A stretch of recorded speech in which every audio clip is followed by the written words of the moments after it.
আসসালামু আলাইকুম। এখন শুনবেন সংবাদ শিরোনাম। বাংলাদেশে আবারও শুরু হলো গণতান্ত্রিক যাত্রা। ত্রয়োদশ সংসদে প্রথম ভাষণে প্রধানমন্ত্রী তারেক রহমান বললেন, সকল সমস্যা সমাধানের। হাফিজউদ্দিন আহমদ বীর বিক্রম স্পিকার ও কায়সার কামাল ডেপুটি স্পিকার নির্বাচিত। সরকার ও বিরোধী দলকে। জাতীয় সংসদ যেন চরিত্র হননের জায়গা না হয়, সংসদে বললেন বিরোধী দলীয় নেতা ডাক্তার শফিকুর রহমান। জুলাই সনদ বাস্তবায়নে সোচ্চার থাকবে। ইরানে মার্কিন ইসরায়েল হামলা চলছেই, পাল্টা হামলা তেহরান। যুদ্ধ বন্ধে ভবিষ্যৎ গ্যারান্টি সহ ৩ শর্ত পেজেশকিয়ানের। এতক্ষণ শুনছিলেন সংবাদ শিরোনাম। এখন শুনবেন বিস্তারিত। শুরু হলো ত্রয়োদশ জাতীয় সংসদের প্রথম অধিবেশন। স্পিকার নির্বাচিত হয়েছেন অবসরপ্রাপ্ত মেজর হাফিজউদ্দিন আহমদ ও deputy speaker barrister Kaiser Kamal. রাষ্ট্রপতি মোহাম্মদ শাহাবুদ্দিন তাদেরকে শপথ পড়ান। এর আগে অধিবেশনে সভাপতি নির্বাচিত হন ড খন্দকার মোশাররফ হোসেন। সংসদের সূচনা বক্তব্যে প্রধানমন্ত্রী তারেক রহমান বলেন, এই সংসদে তর্ক বিতর্ক আর জাতীয় সমস্যার সমাধানের কেন্দ্রবিন্দুতে পরিণত করতে চায় তার সরকার। গুরুত্বপূর্ণ ইস্যুতে বিরোধী 11 দলের সঙ্গে আলোচনা করা।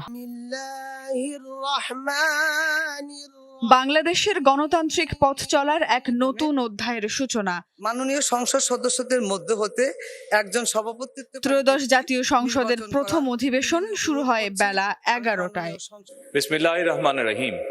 অধিবেশনের শুরুতেই বক্তব্য রাখেন প্রধানমন্ত্রী তারেক রহমান। শুরুতে জুলাই গণ অভ্যুত্থানে হতাহতদেরকে স্মরণ করেন তিনি। বলেন, আজ থেকে বাংলাদেশে আবারও শুরু হলো গণতান্ত্রিক যাত্রা। সরকার এই সংসদকে তর্ক বিতর্ক আর জাতীয় সমস্যা সমাধানের কেন্দ্রবিন্দু হিসেবে গড়ে তুলতে চায় বলেও জানান তিনি। দেশে আজ থেকে আবারও সেই কাঙ্ক্ষিত সংসদীয় গণতন্ত্রের যাত্রা শুরু হলো, আলহামদুলিল্লাহ। বিএনপি একটি স্বনির্ভর, সমৃদ্ধ, নিরাপদ গণতান্ত্রিক বাংলাদেশ প্রতিষ্ঠা করতে চায়। এই লক্ষ্য অর্জনে আমি জনগণের সমর্থন এবং সহযোগিতা চাইছি। আমরা এই মহান জাতীয় সংসদকে সকল যুক্তি, তর্ক আর জাতীয় সমস্যা সমাধানের কেন্দ্রবিন্দুতে পরিণত করতে। অধিবেশন শুরুর আগে সংসদে স্পিকার এবং ডেপুটি স্পিকার নির্বাচিত না হওয়ায় কার্যক্রম পরিচালনার জন্য অধিবেশনের সভাপতি হিসেবে ডক্টর খন্দকার মোশাররফ হোসেনের নাম ঘোষণা করেন প্রধানমন্ত্রী। সভাপতি হিসেবে এই নাম সমর্থন করে সরকারি এবং বিরোধী দল। আমাদের দলের পক্ষ থেকে এটাকে পূর্ণ সমর্থন জানাচ্ছি। প্রধানমন্ত্রীর এই প্রস্তাবকে আমরা বিরোধী দলের পক্ষ থেকে পূর্ণ সমর্থন জানাচ্ছি। এরপর সভাপতি ঘোষণা করেন স্পিকার এবং ডেপুটি স্পিকারের নাম। স্পিকার নির্বাচিত হন অবসরপ্রাপ্ত মেজর হাফিজউদ্দিন আহমেদ বীর বিক্রম এবং ডেপুটি স্পিকার নির্বাচিত হয়েছেন ব্যারিস্টার কায়সার কামাল। তাদের নাম সকল সংসদ সদস্যদের সর্বসম্মতিক্রমে গৃহীত হয়। জয়যুক্ত হয়েছে। আমি হাফিজউদ্দিন আহমদ বীর বিক্রম। পরে স্পিকার এবং ডেপুটি স্পিকার। এরপর সভাপতি ঘোষণা করেন স্পিকার এবং ডেপুটি স্পিকারের নাম। স্পিকার নির্বাচিত হন অবসরপ্রাপ্ত মেজর হাফিজউদ্দিন আহমেদ বীর বিক্রম এবং ডেপুটি স্পিকার নির্বাচিত হয়েছেন ব্যারিস্টার কায়সার কামাল। তাদের নাম সকল সংসদ সদস্যদের সর্বসম্মতিক্রমে গৃহীত হয়। জয়যুক্ত হয়েছে। আমি হাফিজউদ্দিন আহমদ বীর বিক্রম। পরে স্পিকার এবং ডেপুটি স্পিকারদের শপথ পাঠ করান রাষ্ট্রপতি মোহাম্মদ শাহাবুদ্দিন। ডেপুটি স্পিকার তার রেওয়াজ অনুযায়ী আজ প্রথম অধিবেশনে ভাষণ দেবেন রাষ্ট্রপতি।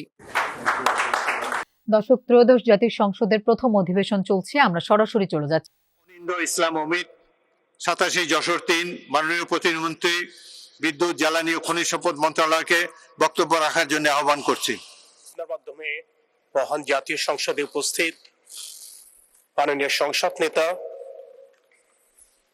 মাননীয় বিরোধী দলীয় নেতা এবং সকল সম্মানিত সদস্যকে সালাম এবং শুভেচ্ছা জানাচ্ছি। আসসালামু আলাইকুম রহমতুল্লাহ। দেশনেত্রী বেগম খালেদা জিয়া তার 2 নাবালক সন্তানকে মানুষ করবার দায়িত্ব ছেড়ে সারা বাংলাদেশের গণতন্ত্রকামী মানুষের জন্য, গণতন্ত্র ফিরিয়ে আনবার জন্য রাজপথে নেমে এসেছিলেন। আমার মতো স্বাধীনতা উত্তর প্রজন্মের আমাদের অনেকেরই তাকে দেখে বড় হবার সুযোগ হয়েছিল। তার লড়াই, তার সংগ্রাম, তার আত্মত্যাগ এই প্রত্যক্ষ করেই আমরা বড় হয়েছি এবং দেশের প্রতি, জনগণের প্রতি দায়বদ্ধতার শিক্ষা গ্রহণ করেছি। জন আকাঙ্ক্ষা পূরণের পাশাপাশি জুলাই সনদ বাস্তবায়নে সংসদে সোচ্চার থাকবে বিরোধী দল। প্রয়োজনে আদালতের দ্বারস্থ হওয়া এমনকি রাজপথে আন্দোলনও নামবেন তারা, এমনটাই জানিয়েছেন জামায়াত নেতৃত্বাধীন বিরোধী দলীয় জোটের। যখন দেখবো জনগণের স্বার্থ রক্ষিত হচ্ছে, জুলাইয়ের সনদ নিয়ে টালবাহানা চলছে, তখন আমরা প্রতিবাদ করব। জুলাই সনদ বাস্তবায়নে যেন আমরা ভূমিকা রাখতে পারি এবং সেটার ভিত্তিতে আমাদের যে একটা নতুন মানবিক রাষ্ট্র বিনির্মাণ করার কথা বলা আছে, সেই নতুন মানবিক রাষ্ট্র আমরা বিনির্মাণ করতে ভূমিকা পালন করব। কিলিং প্রসেসটাকে সে সহযোগিতা করেছে জুলাইয়ের, তো সেই জায়গা থেকে তার মোরাল তো কোনো গ্রাউন্ড নাই আজকে জুলাইয়ের মধ্য দিয়ে অর্জিত এই পার্লামেন্টে সে ভাষণ দেওয়ার। শহীদ হয়েছিলেন মাননীয় স্পিকার, যাদের আত্মত্যাগের কারণে আজকে আমরা এখানে বসে কথা বলতে পারছি। মাননীয় স্পিকার, জুলাই গণঅভ্যুত্থানের সাথে জড়িয়ে আছে দেশনেত্রী বেগম খালেদা জিয়ার সংগ্রাম ও তার আত্মত্যাগ। ওনার সংগ্রাম অনুপ্রাণিত করেছিল বাংলাদেশের তরুণ সমাজকে আত্মত্যাগ করতে, আত্মহুতি দিতে গণ অভ্যুত্থানে। আমরা আজকে তাকে শ্রদ্ধার সাথে স্মরণ করছি। মাননীয় স্পিকার, আমি বিশ্বাস করতে চাই আমরা যারা সংসদে বসতে পেরেছি কেউই এই শহীদের রক্তের সাথে বেইমানি করব না, কারণ জুলাই গণ অভ্যুত্থান মানে শুধু জুলাই গণ অভ্যুত্থান নয়, এটি নতুন বাংলাদেশের আকাঙ্ক্ষা। গণভোটের রায় অনুযায়ী আমরা যেমন সংসদ সদস্য, একইভাবে সংবিধান সংস্কার কমিশনের সদস্য।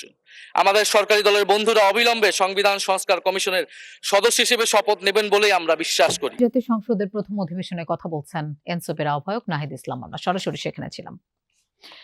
জন আকাঙ্ক্ষা পূরণের পাশাপাশি জুলাই সনদ বাস্তবায়নে সংসদে সোচ্চার থাকবে বিরোধী দল। প্রয়োজনে আদালতের দ্বারস্থ হওয়া এমনকি রাজপথে আন্দোলনও নামবেন তারা, এমনটাই জানিয়েছেন জামায়াত নেতৃত্বাধীন বিরোধী দলীয় জোটের সংসদ সদস্যরা। পাল্টাপাল্টি হামলায় রণক্ষেত্র ইসরায়েল লেবানন সীমান্ত। বুধবার রাত ভর চলে দুপক্ষের ক্ষেপণাস্ত্র ও রকেট হামলা। উত্তর ইসরায়েলের বিভিন্ন স্থানে কমপক্ষে 100 মিসাইল ও রকেট ছুড়েছে হিজবুল্লাহ। জবাবে বৈরুতে ব্যাপক অভিযান চালিয়েছে আইডিএফ। 2 শতাধিক বোমা ফেলা হয়েছে রাজধানীতে। এখন পর্যন্ত দেশটিতে প্রাণ হারিয়েছে। ইসরায়েলি ভূখণ্ড লক্ষ্য করে ছুটছে একের পর এক মিসাইল। বুধবার ইরানের সাথে মিল করে প্রায় একই সময় উত্তর ইসরায়েলে বিভিন্ন অঞ্চল টার্গেট করে 100 ক্ষেপণাস্ত্র রকেট ছোড়ে লেবাননের সশস্ত্র গোষ্ঠী হিজবুল্লাহ। এর মধ্যে বেশ কিছু মিসাইল আকাশ প্রতিরক্ষা ভেদ করে আঘাত হানে লক্ষ্যবস্তুতে। হামলার কয়েক মিনিটের মাথায় সাইরেন বাজতে শুরু করে লেবানন সীমান্তবর্তী ইসরায়েলি শহরগুলোতে। কিরিয়াত শমোনা ও হাইফায় বিকট বিস্ফোরণের শব্দ পাওয়া গেছে। এসব হামলায় আহতের খবর পাওয়া গেলেও মেলেনি প্রাণহানির তথ্য। হিজবুল্লাহর দাবি টার্গেট করা হয়েছে আইডিএফ সেনা